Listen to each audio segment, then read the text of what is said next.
magical time of year, right?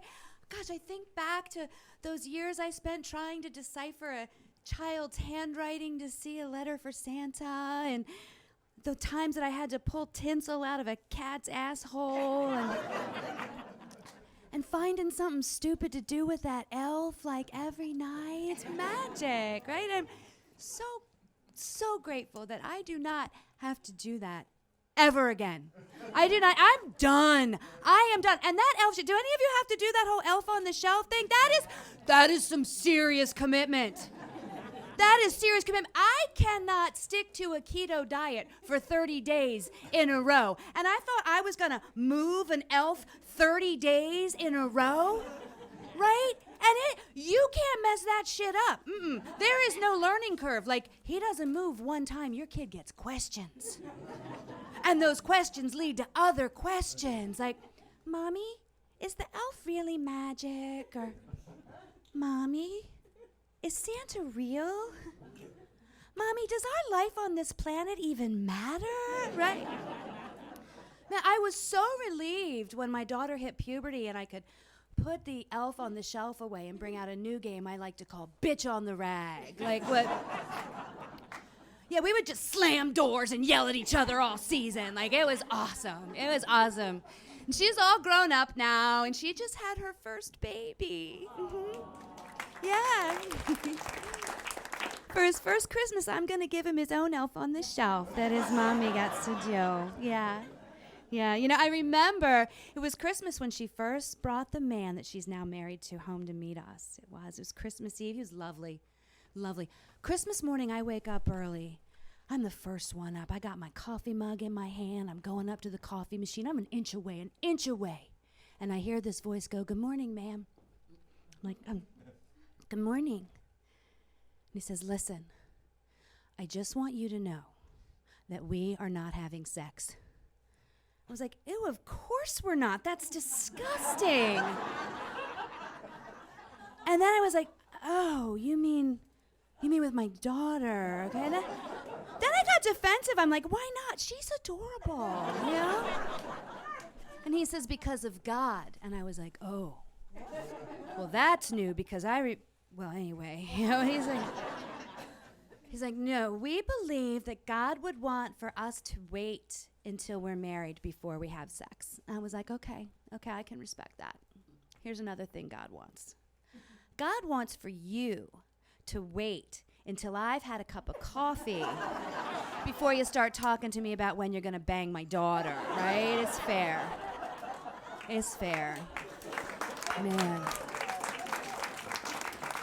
Yeah. My husband and I are getting ready to celebrate just our 5th Christmas together, just 5 together. And hear me out. I'm what you'd call a rescue wife. I have been rehomed a few times. Don't go all Sarah McLachlan on me, though. It's fine. I have found my forever home. I have. My husband even has one of those "Who Rescued Who" bumper stickers. Yeah. This time I married a man a lot younger than I am, too. Yeah. My new husband is 13 years younger than me. Yeah. You know what that means. Amazing tech support. Like, it has been awesome. He's also short. You met my own little elf on the shelf earlier, right? Yeah. Yeah, and he's shorter than me. He comes up to about here, which is not a big deal, except I'm not going to lie. I do sometimes miss having a big guy behind me, like spooning me, making me feel tiny. Because when my husband spoons me at night, it's like putting on a little backpack to go to sleep. Like, I feel like Dora the Explorer, Yeah. And I feel kind of bad because he missed the good underwear years. The good underwear years? Yeah, I just became a grandma, but I've been wearing granny panties for like 12 years now. And I remember I used to pick out my panties based on what the guy I was sleeping with was going to think of them, right? Or, these cute? Did these make my butt look good? I'm 55. I pick out my panties based on what the paramedics might think. Like, I have that one moment to make an impression after my heart attack. It's like, oh, she's kind of cute. Maybe a good time, but clearly very responsible and an excellent mother. That is what my underwear says about me. Yeah, because you guys know the topography changes, right? It changes. Like, from a distance, this looks fine, but underneath here, it is like a melting snowman. These aren't even my tits. I'm just wearing so much Spanx under here. This is my muffin top, like just pushed up. My belly button is right here.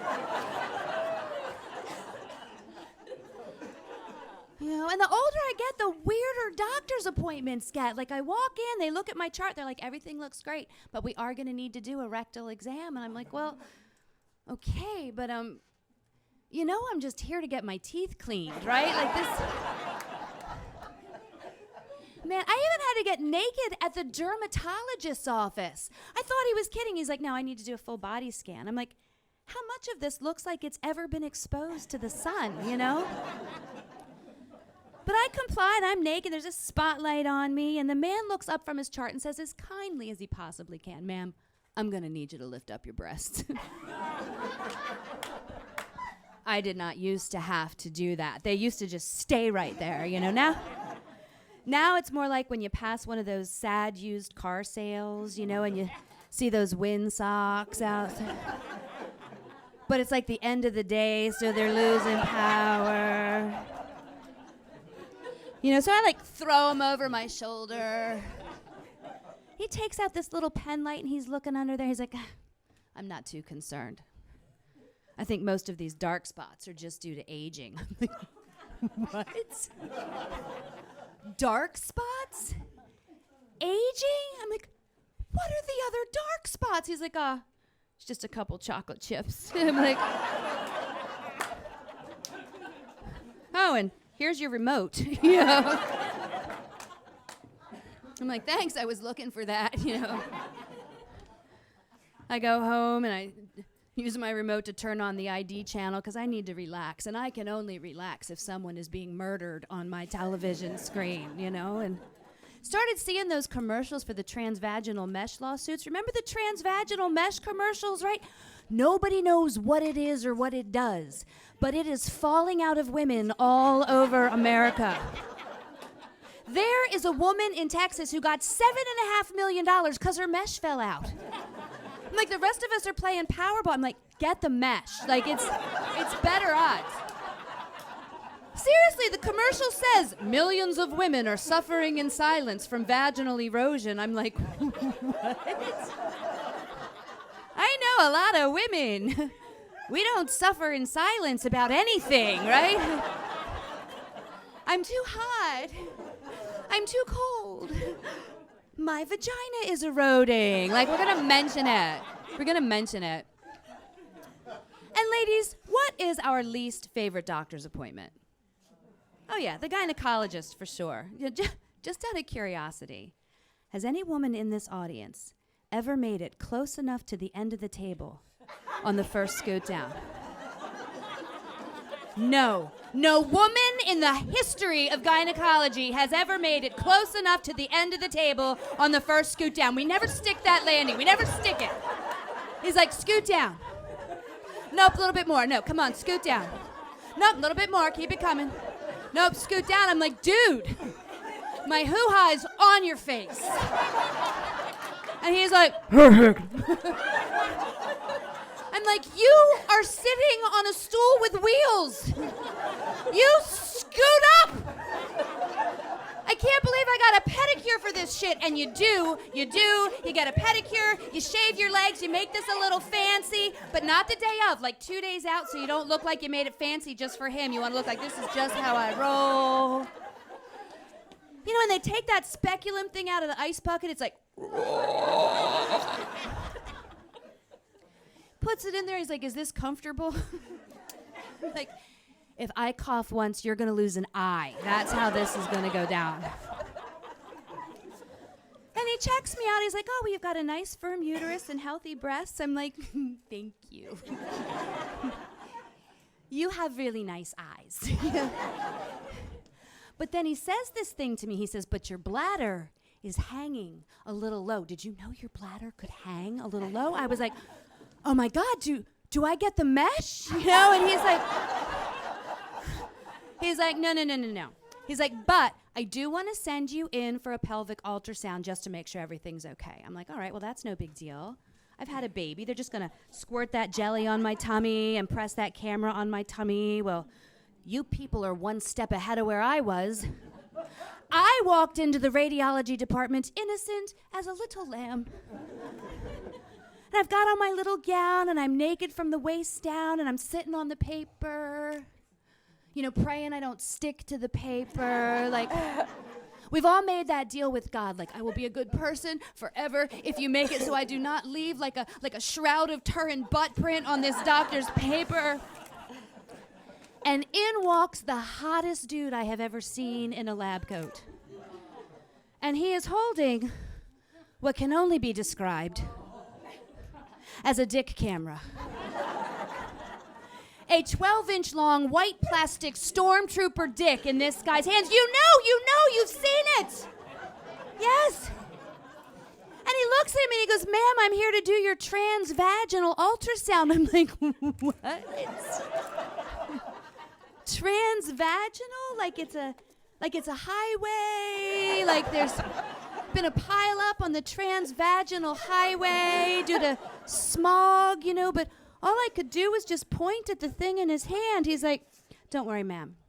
I'm just going to put in the tip. Well, I've heard that before, right? Just the tip, just for a minute.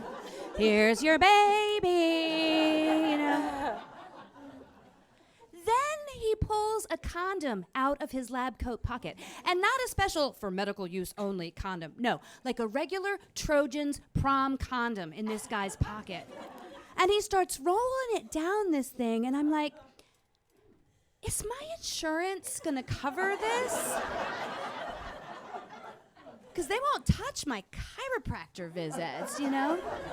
Then, you guys, he asks me a question, and herein lies the moral and ethical dilemma. He says to me, would you like me to put this in? Or would you like to do it yourself? How do you answer that question? Nobody has ever asked me to do my own medical test before. Like, shouldn't we start with like a tongue depressor? Or maybe something I put in my ear, you know? And what's the polite thing to say? If I'm like, oh no, baby, you do it. I'm a whore.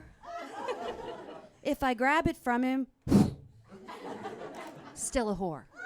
Right, still a whore. What would you guys do? What would you do? Yeah, no, I let him do it.